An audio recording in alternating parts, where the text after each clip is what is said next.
Programa Stand-by na cidade de São Luís. Estamos aqui com o nosso convidado para lá de especial e amigo Antônio Norberto. Ele já é conhecido aqui todo o Maranhão, todo o Brasil, né? Shopping Rio Anil, né? Dá um alô aí para o programa Stand-by. Olá, você do programa Stand-by, estou de volta aqui no programa, agora pela primeira vez, salvo engano, de São Luís, né? Sempre a gente conversa lá de Imperatriz ou andando ali pela região Tocantina. Saudação!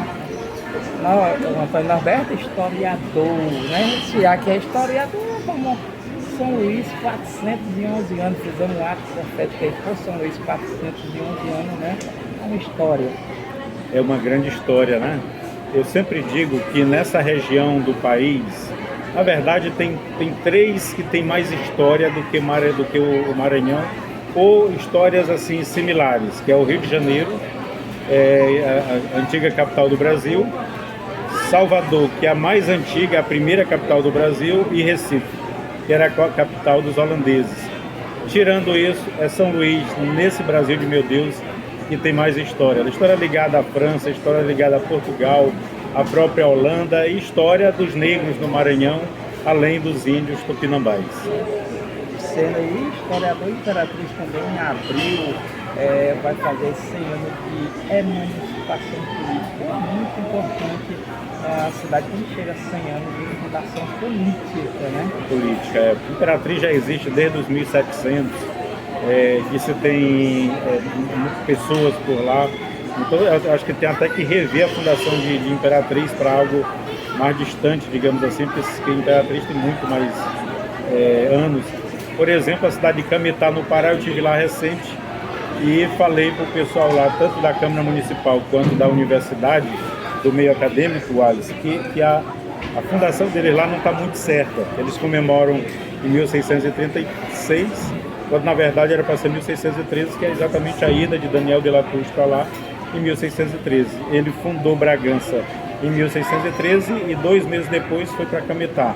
Então a gente já fez essa movimentação acadêmica para revisionar, se for o caso, a fundação de Cametá. Mas voltando aqui para os 400 anos de São Luís, daqui a pouco a gente...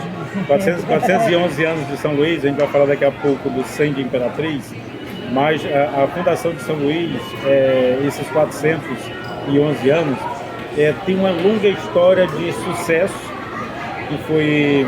A gente pegou a história do iluminismo, a gente pegou essa força do iluminismo, que é do século anterior, dos anos 1700, e explodiu no século seguinte, que foi os 1800, né?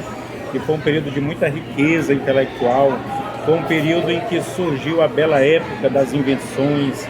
A gente saiu do período medieval e entrou para o iluminismo. Do iluminismo, ele, usando um termo muito popular, ele pariu o período da bela época, que foi o período das invenções. O que não foi inventado foi melhorado, tipo rádio, televisão. A lâmpada foi bem antes, mas foi melhorada. O carro foi inventado nessa época. O avião é dessa época, que pega do final dos 1800 e início dos 1900. Então a gente está falando de muita época bonita e que São Luís bombou. São Luís era um pedaço de Brasil, era um pedaço de Europa aqui no Brasil. Cidades importantes participaram disso daí, e veio Imperatriz aí com muita força depois, tornando a grande capital do sul do Maranhão, né? A grande mídia também tem até na Câmara a votação do projeto aí,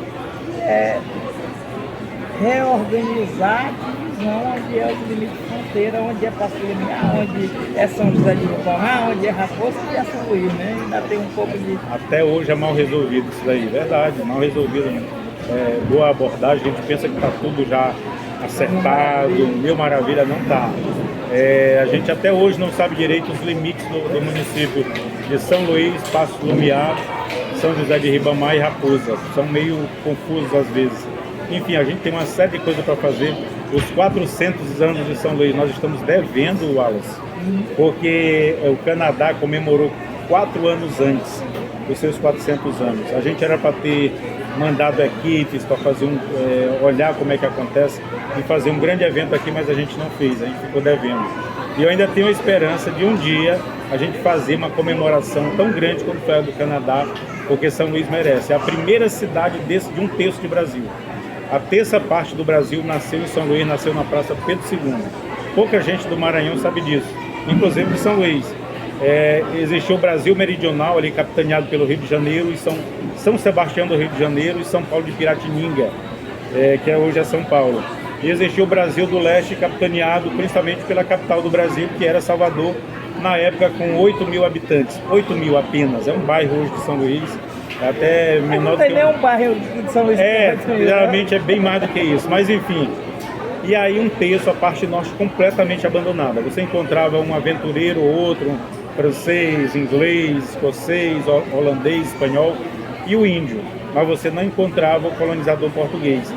E aí, a partir de 1612, 8 de setembro, começou o primeiro pedaço de chão colonizado oficialmente no Maranhão, que foi a Praça Pedro II. Por que oficialmente?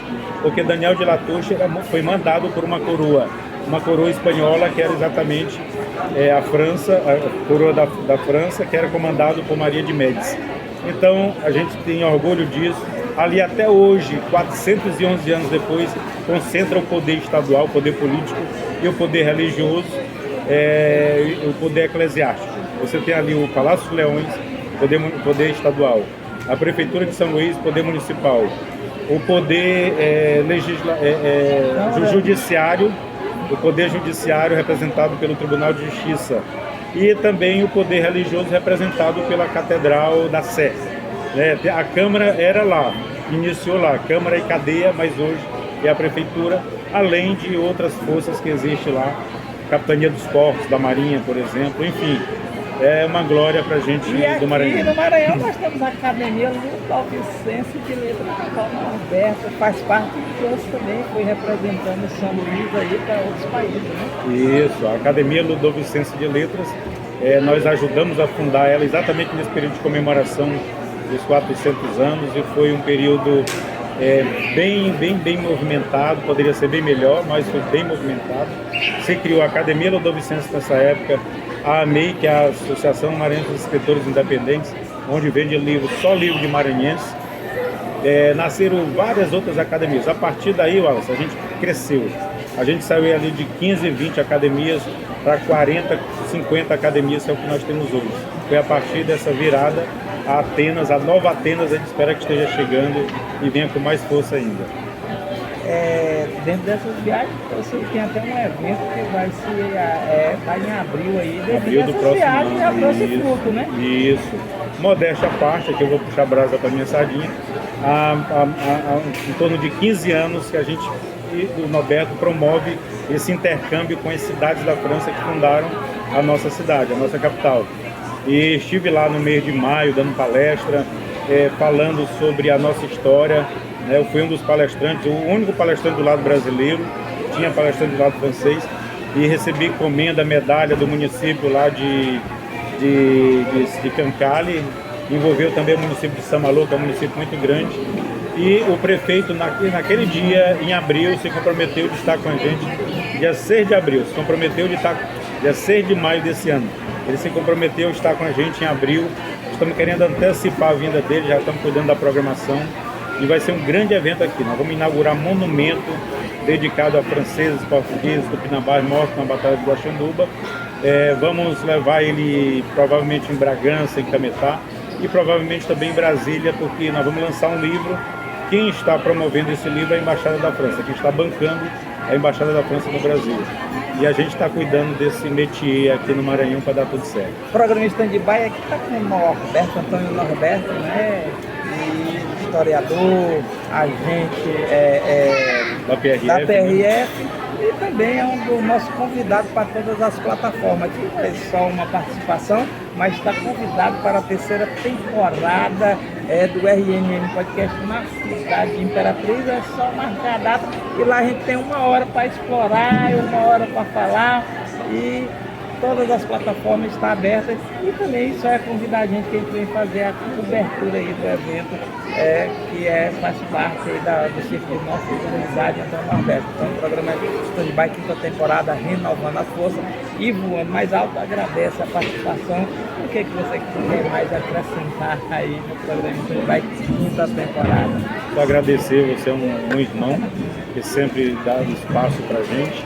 E dizer que estarei com o maior prazer em Imperatriz, espero estar em breve em Imperatriz, que é uma cidade que eu gosto muito, adoro banhar no Rio Tocantins, que é um rio agradabilíssimo, e estar com a população de lá, que é uma população, além de bonita, bem receptiva, a população de Imperatriz. Parabéns a todos aí pelos 100 anos da emancipação política da princesa do Tocantins.